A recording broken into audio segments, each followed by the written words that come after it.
Sur kan tanang parasat veira ania tun kan sur tur he kanu ma puinu adina khawa chak chu tun sabat hi askra ani dona chumi tharaw ta ni se kan unaw pa damlo meir pachuaw benchara namlaina omeka chumi dam patna ni se thinpanu moseilan anu slomit ilan batchara onrei tak adam lo to a adam nan loni boksa alba bathian ming choi moinan choi sanan ni se tun kala kan chhir tur parasa atlang pui kan lo zir ho don ni parasat vaira hi bung som pariat chang khum changa bung som ni pani chang som ni paling kara de ania parasat an tit lama vantit koten kan pa avram an tlo thu kan huwa chumi zawa stom le amora te shem tur chung chang kan huwa chumi shem tur chung changa avraman thiên nên angin chung chang kan hule buka ti chuan vantir ko de chu lota ina azuk kholin lota chan chu dan tur kung anzuk dapte kan hule a stom le amora shem nuwa thil thleng te kha kan hule a ti chuan in abraham te chung chang buka kan le ta avi mele kan sharai alak thu chumi lo zo ichak avinu pian thu chumi hole agar le ismael no chu ani dan ani thute avrahama intiam na avimelek ka intiam na kan hule a parasa tol ma hian ichakalan na khamis chungchang ke da ichakha ani le a chon avrahama chungkua betuela rifkai pian thu in kan parasa hi azawani vantir koten kan pa avraham an tlo chungchang hi kan parasa ma sa avraham an seratan thu kan shet kha chuan ani thumna lo ni ya kho chu alum ema amero chu avraham kha mi khwal ala song tho ni lo thil wang wanga khami hun lai ve khan la bas khina chu ama chunga oma la ba thin nen chu in bereng tho ni chuan in ani biak lai rang chuan vantil ko pathum muwa avraham chuan kha mi chwa mi khol lom kha ho tlin tira tum ema chuan ava moka tinga langai to taila mi ro pui tak vinanga chuan in kan minister demo on raflin demo kan ngai rut te na kan kom lai khan kholaya tumu vak rek rek kan ngai na shelo pui tu nei lo kha muthu teila ngoi te sopas ko pui lo kan karong kan leang mi lo kha thiam te ti in kan seido nem ne ti hi zo na oma en puni se mi pui mo tak kan biak lai ya mi pui mo lo zok angang ngai ti meng khatian te pan khachu thil ol ai tak chu ni rinam lo ni ma sakan pa avraham khachu ni lai pa pathil khina adong lai renga mi khol lom tura awa chu kha zir tu tam tak oma kan tora thime chu ni mi khol lom lo hi khina ina min chen chil ai ma in aro pui zoke anti helani ni chonin avraham chonin mi khol da chu lo boi puya ana mo din reng lo ti ya chonin mani jing mi pakhat chonin nakuma shara in fapa anei to thote ashil ta ni kha ahianin thon thu pakhat tu bulang nge lom thu kan se ti chungchang tamut bavli masek sota hian zeka ting hian zeka ni avraham an apun in o helantia ha sadan dang lam tang bi kania kong khar paliye ani ni thaklama thanglama chimlama marlama khatiang khan kiltin kha mu thein awmani avraham avinu chuanin mi khollam lu kha nuam ati emema amit chwati lotlina tur chuanin chuti anga an hotlin the nge tur chuanin ain bo se rengani thalera chuanin mi zina vei te kha tlang puin an ril te drama an tuin te hal thina an ni chuanin khoilai huna nge winning a chon restaurant hun don nge ya inna mun tu te an ngai tu thina ni aframa chuanin khati anga mi khol te kha khanin khoila nge lu na kong ka ti ya an zon boin no tu khanin osam ta kan du an tu khanin kilti na chang khanin lu theina kha asiamani ti ania tin ama pon kilti na chang mi khol lo ve te kha amu kim vek theina turin avra mi khol ten local khan avra ma khan ava mo thin ne an batlana local ro heta hianin chutai takan ne ya hinte ya in thami kan nei ni tin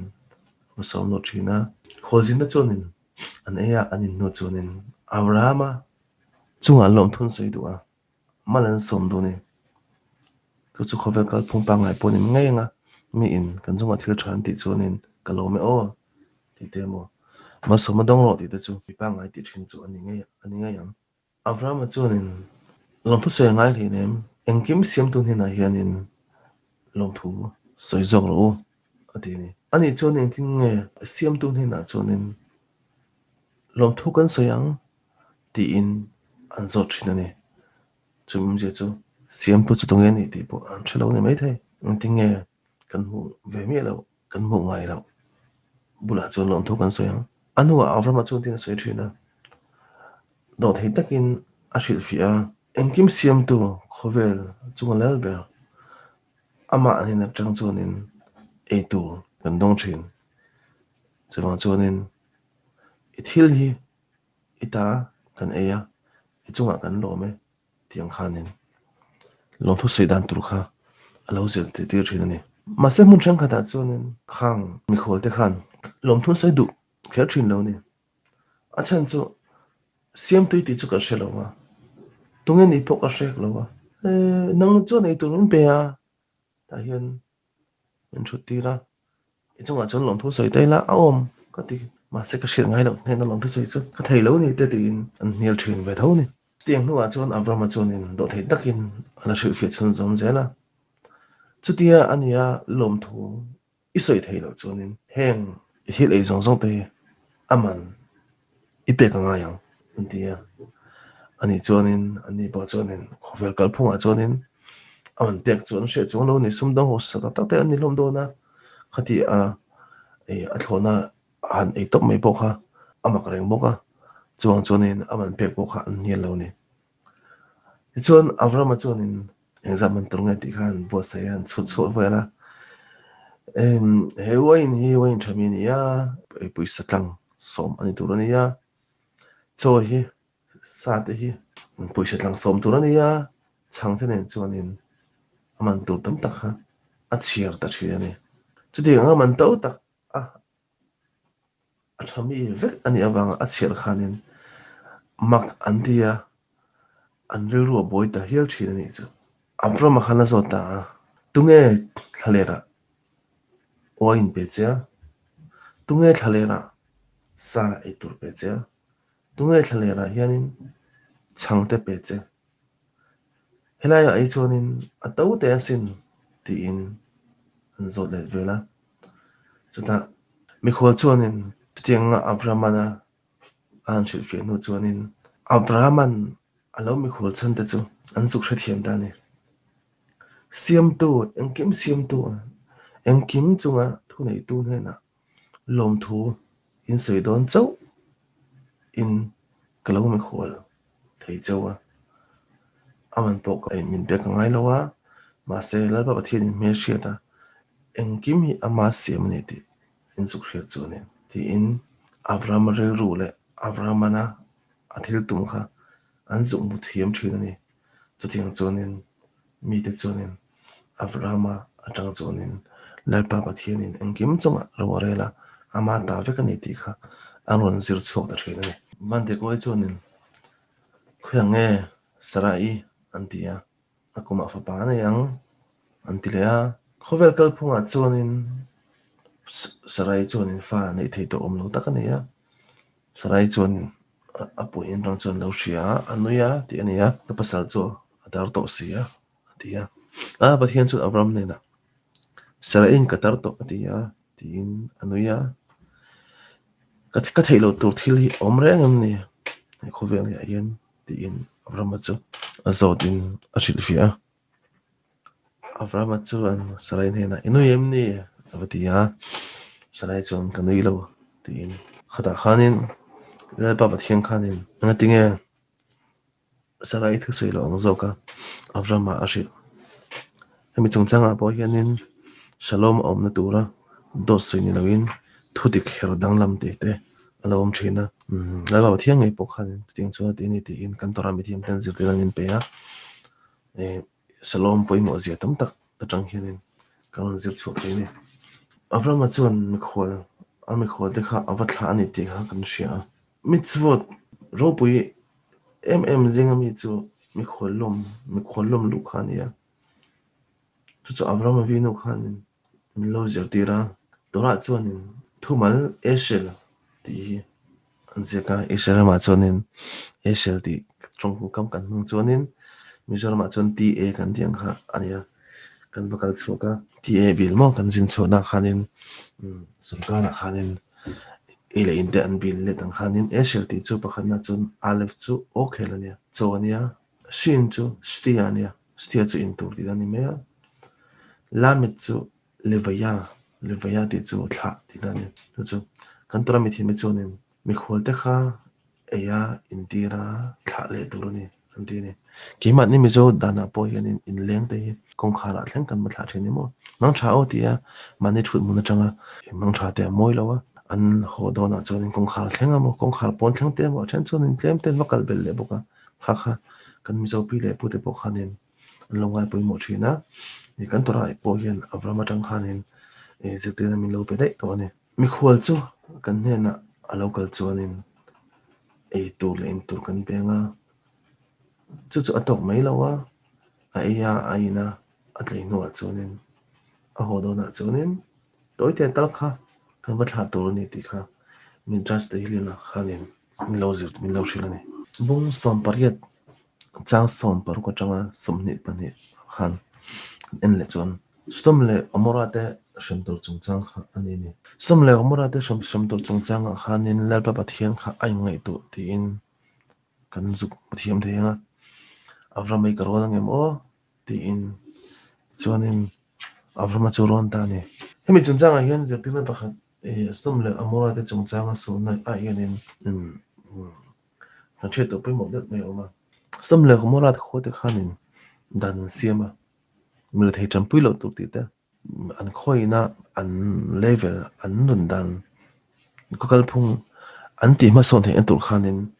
ming ma son ve thei lo ang chi reng reng amo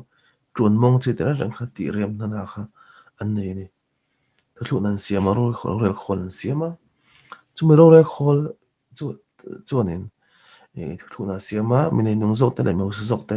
an din e changzel tu le mi le thei le mi chan hai te ho an boral ti rem thei en turin man la ni chu heng thlu na zong zong hi an ma ni chuanin mi hring chuanin ti puin atam zo chon khatin dang kha nei ma se atam zo ro le na hi ani ngot lowa la la hi na pum pui zong ni lo chuanin atopa chuanin la pa pathian tho thawin dik na in ro ron rel thina chuman justum le amra po kha ti chhel ani ti kha kan mu ni mung som pare chang som ni pathum atanga thum kala khan kan sen khanin avrama chuanin aba thana khanin la pathian skina chun aron chen chil le ha omje da chuanin mi khol an nei lai po khanin avrama kha pathian skina khan aron chen pui rang ani ti kha a hriat thiam theia a sai chu zir thu do la ka ngai nga kida to ami thiam te te pon andro se da za tro ngai la la pathian chuanin avrama chu azuk rona sam le khmu amura ta kho ka shem do na enge tin mi chadik ina athu soi enge ngai dan ti ta azuk ngai thaning chumo avrama chuanin sam le amura ta tan chuanin adilani ani le pathian isheng ngai don ti nange an mani zinga chuanin mi chadik deuh somnga lo ta se shem nge ma de shem lo wang ati somnga chung ma chung ngai to wang wanga anom don din she lo ne ngenia an tharau skina khan zuk zonga omlo samli panga tia tan hiam zela som atia som a po chuanin ka hrim lawang tini ma se som pok ha anum lo wang khanin la pathian khanin hrim ngai ta ni ti ani ta hian man tir ko pathum zing ami in pakhat kha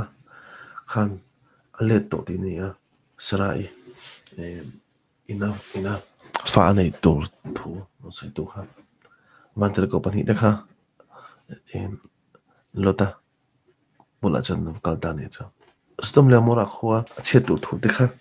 an vashil ta ni talmud bawli san ri da hian ting hin zekania stom khwa mi te ho kha an sual em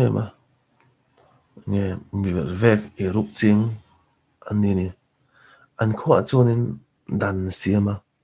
chu mishing te an ril ru a that lo nan le thudik tak an nun lo na tura an bo sai zo ka ni an dan siama chuanin mirat hei ei tur pe lo tu chuti anga ti chu mirat hei ei tur pe chu tha tur ani ti te chu ba ka dan dang an nei le a lui kan na lei don siama an lei do ma chumi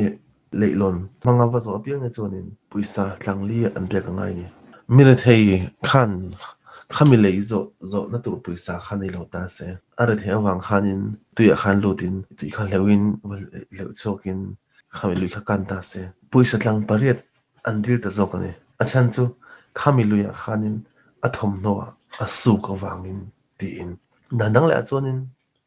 min a thian pa thisen chua se a thisen chua na pa chuan a thisen chua saka chuan a chua tu pa chu a ma thisen a chua sak mana kha a pe ka ngai ni an ti ni a chan chu kan ti chuanin I thisen thalo I ma mo lo kha enge ala chua sak chia chu wang chuanin I hri se zo do na long thu sei nanin nang ma thisen chua tu pa hi puisa I pek zo ka ngai ni an ti ni tum kha chu Eliazara Avrama chelo hi sdom khwa khan khopal tlang khanin akala amazin veni cha sdom khwa mi pakhat khanin alo khoya liam alo siama Eliazar chuanin sdom khwa an kot an lo rel na khwa khan a thlen ta ni lo rel tu chuanin I thiam lo zoka chuwang chuanin khapa ne na khanin puisa I pek angaya a chan chu I thisen mamo lo I taksa hrisel na ta na poimo lo aku thlak chit na chewanga a chua awang khan atini Eliazar chuanin an thu thung na atang chuanin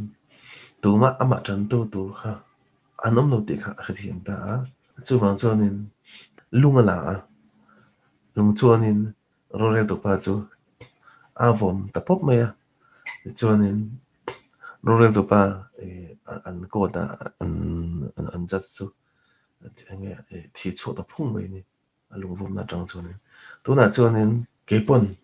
I dak sa thi sen thalo kha karon la chho sak cha chuwang chuanin ka puisa pek tur kha nangman ama hi ipe mai don nia ti in shil ta ni chuanin zana chuanin ri atu an lo bo sai ta ni asnum le mora kho khanin khuman ne ya palhen da wan ni chuanin khum te ro te an siam saka ileng lo ni ti in an nor som baka an nor te baka pate da wan ni chuanin khum sai do te an ti sakan pot fan baka khan an ti thin ni chu ti chuanin Eliazar chu khuman bo sai sak me an tiang bo chan tin tu mani chu ani chuanin ngoi te u khum min pek ai ka lo mu tu ka kanu a bo ra nu tang khanin thu ka in tiama khuma ka mu to ngai lo wang ti in chuwang chuanin chuat lai chu lain ka moi mai nge atia until chunga thil suran ti tum na la ka ta chu a in hung choke an ti ni sdom le amura khuwa khanin an dan lai reng ha dan maksak koi tak dan om ngai lo khatin khanin an tia khang an thil maksak tak midang te ti nat nan li la dan na siam kha khatin thil awang khanin lai pa pathian chuanin sdom le kham amura khuwa kha ti chiat thu na kha asiam ta ti ani ni lota an mi khol pani vantir ko pani adon son lai rang chonin mi pani mi khol lutan mu khanin luta mi khol van tir ko te kha va khoi an tuma asera ta chonin mi zangai ro ka fanu te po hi la mai ro in dan dan ti ro ti khan ma se van tir ko te khanin luta chom pot luta an mi tan ti del saka luta in kong kha mu thai lo na siama so luta ne na chonin I chung te I mak pa te le mi dang dang nang marun zui tu tu te anon chon som lo te ma se to pa chonin luta kha an zui lo nyang chu chonin luta le anu pui le afa te pani chu chau chu snom le amora tang chonin an tlan chu ania an tlan chu na chon van tel ko ten dan siam saka mi van tel lo chon in nun lam pang le hoi lo la ku nga chon lo bokula chulai tlang a son tlan ba chu an te ni chon lo chon ni mala van tel ko ni na chonin khonga in min thati mula chulai tlang aya sonin in rem ti zo zo ni chonin ka chon nge ne lan tirula min chan chok taboka chulai tlang a son ka tlan man ka ring lawa ka thlen man ka ring lawa chuwang chonin sala tlang kan pan chonin kan va thlen mai hemi meiron tla tele ami shem na hian min lon nang ching manang chuwang chonin helai na ya hianin khotero te oma sala ya chonin ka tlang zok tange ti in an dila va ti ko te chonin adil na chu an pom sakani tlai lo ni chonin lotan adil na huna chonin chuar chu an thleng ta ni mase an tlan na kunga khanin lotan na pui kha ale hoya chilunga changtai ti ni stom chu ti chet lo ni ta khada khanin thon thom ma do me kan ga thla da ni chu lota fonu te chonin apa chu om to ni nga ama tang hianin chi kan kha nei the aturin ka pa hi sai ruina ama chu mut pui la ti khanin ama azan ma soka a oi na mut puya andur le anau zokin hemi poi sai tu ta thon thui tak sai tu a oma su na chang khada po ingai thlan lum to ngon sai thui lawang kina pathian sang dam chon hemi big po hemi big te po hi su siam thaila chonin tu thu samane chonin amun le mo af aron chok ta ne an ma ni tang chon mo af chu pa tang chuak mo nia ni amun chu an chung ko tang chuak chuan chonin ma se nu le zela hian mo af tang in ruti aron chuaka chu davida pi nia chon amun tang hian ni ne ta na ma ron chok le chu an slow mo an pui kha are khawa manu kha ani le ni avi melekan sarai ala chung chang kha aframa chonin a om namun kha asuna mundanga kalta a gral khwa chonin awa thlenga ab chumun awa thleng chonin chumun chonin an lo zo chonin sarai kha ka fanno ni ti me avi melekan mi atira sarai la turin chon sana chonin avi meleka chon mamang ne ya hingai don ni tuna mi chela kha pasal nei ni kha aron tia vileka chonin sarai chu asik point asilawa ani chonin misual te ti humangin midik te po iti lom mai don em ni ti in azodani among lama khan avi meleka khan avi meleka chonin sarai chu kafarno ati bok silom ma po hian avrama chu kuna pa ati poka ke chonin good file thianin takin thil ka tilom dia ma se avi meleka chonin among chonin ni ril thianin tak choi ti ka shelom chuwang chonin I khoi kha ka phal lawa iti na kha so lai kluk ka du lo bukani ti in avodani ashitani tuna chonin sarai kha apa sa nena pelela avrama chu zo ne ni ti shero atong trai ni chonin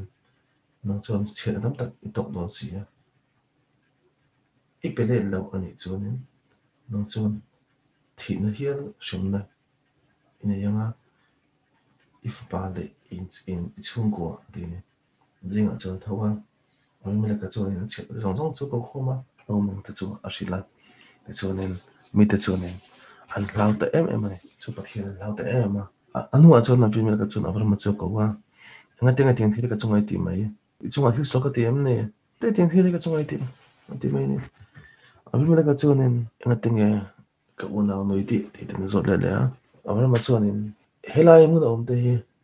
lai pathian tri mian ni si lawa kan pui ka ti ni chuanin min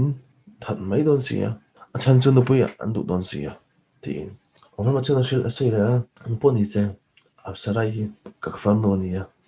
kapa al lama tangin kan lama tang chuanin ani lawa chuanin kan pui ka nei thei ni ni awal ma chan vi melen hi na chuanin lai pathian ni na kapa ina changa min lak chun ho khanin mun sang sanga mun le mun sonin ka jin kwala sarai ne na hianin ka lungen towa ka chunga that chho turin khoi huna poni se kan kal na hianin ka una pa ni ti mai turin ka shil to ni afu mele ka chuanin ran rote bong rote chel hote le chel honu te ram la a avra ma chu thil thon pe ka tan na pe ya chuanin sarai po chu apele da ne afu mele ka chuan avram ne na chuanin ani chuan ka som chena helai na hianin cheng vela lai na hianin du du na om ro ram chu ol doi lom ti na china sarai bula chuanin sarai na chuan chui lein ei lang ka sam ka pe ha avram ma chu chuanin mi ra ram hediang zong hianin a thlo zong in mo in angon le to long cha tiang khanin a shi ani thamo ta kom to khanin chuanin avram ma chu atong chai ta avimeleka ngai lam turin chuan pathian chuanin avimeleka tele achung te chu ati dam ta an pui tele a chero tele fa te jong song po a chan chu ti ra khanin sarai wang khanin sarai sala ala ko wang khanin a pathian chuanin achung ko te jong song kha a shema an zamai ati chin wang khan ich kha ka pian thu kum kha chu ang ve ta nge ya van ter ko te na ang kan nu khan chuanin sarai chuanin papa hring ta anu na ich kha an sa ani le na chuanin ser an tan sak ta ne ich kha ka apian khanin avram chu kum zami ni ya kum ni ani in hote ne aban sana avram chuan ro puit ro puit ta a che ani asiam ani agar le ismail te no chu thu kan hmu le a ismail chuan nung chang moi lo tak tak arun zir tana chuti an nung chang moi lo tak azir chu ichaka po ti tura nge uzok ni na nga enton tur moi lo tak ani zel taka chuanin khati ang nung chang thalo kha ichaka khan ron chin be mai alo thon na awang khanin avram ne na khanin agar le ismail te hi kan chho tir mai ngai ni ti in thoron asiam ta ni chutia avram chuanin ismail thil ti dan te mo chuanin nge shoma te le no ma te lo pathian chuan avram ne na i thil ti tura ismail le abo in no a chi chelo to chu tur thua chuanin in ti shom du su sarai thu sei chung ai thala aseng chuan ti la i chaka kha chau khai fa pa ni ti kha ngai to ro ti ni pathian chuanin hangari fa pa po chu ngai sak don thawa ama po chu nam ro pui taka ka sem don thaw lo ti le a atuka chuanin avram chu thawa atuka chuanin ti chu avram chu taka thawa tui tho te sem saka hangari te chu khading khanin an konglaka an ma mo te pe khanin asia saka no chota ani chung kal ta bir se wa thlera chuanin an ba kan ta an tui thola chuanin tui chu om ta lawa ti chuan no pang chu nim mu no ya da ti chuanin en ta khong tak chuanin tin no pang thi tur chu kai ngam lo ve ti ti chuan akal la fia kal chuanin thaka phak to le ka hian ava thu ta chuta ni chuanin ma zona chuan a thuwa ring takin a chok ta ni chuanin pathian in no pang o chu a lo hria ti ani chuan van tir ko chuanin hangari chu azukawa hausu tin no pang o chu pathian a hrialom thola no pang ka kai thola chelro chuanin ami ti var saka tui chun chu amo tir ta tin pathian chu no pang hena chunin om thina tinia no thang lian zela thlera om thina thalka de thiama paran thlera chona oma ti chunin ai ku ta ramadan na pui ani saka ti thangkha hianin kan tora mi thiam ten mitras ra ba hian te hian soinia pathian hena thil kan dil in mani tan dil nge thazo nga minang ta dil sak ti kha omani la pathian hena thil kan dil chunin enge thazo kan le ismail chongchang hian a chan na zingami pakhat chu ma ismail chu dam lo ni to ka atui na hala nim buk noya chunin thalera amuwa atapa anu chunin ina atap ta zoi zoi atung trai ni vantir ko chunin ashila pathianin no pang okha ngai thani ti in i chunin chan chu in aum ta ni chu chang chuan kan zia chu chu dam lo te tung trai na an ma ne an tung trai na chu don sak ani zo midang ina an tung trai sak ain an ti ni avrama in tiam na chu hun lai vek chuanin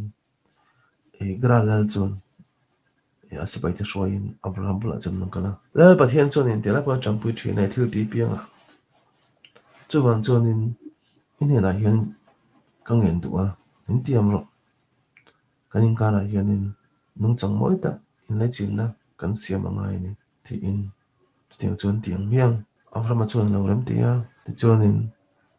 avraham vek chuanin i chialo ten kan tui chun chu min lak sak zel ani hi ti in lo phun noi ti ngai dong ya lo chho cha ve boka a me la ka chuan kalo hring a re rang ne nang ma poi phun nga re rang si lo wa ti in chu ten thil chu ka shelo shum shem ti in a chang le ve le avraham chuan in beram hi te chu pasai ada shanga ai ti chun chu hi avraham la ka chuan in ena ting khati ngai da thang ti khan na zo ta avraham chuan in heng beram ka da than te kanin kara chin chi an turani ya chuanin he ti chun chu hi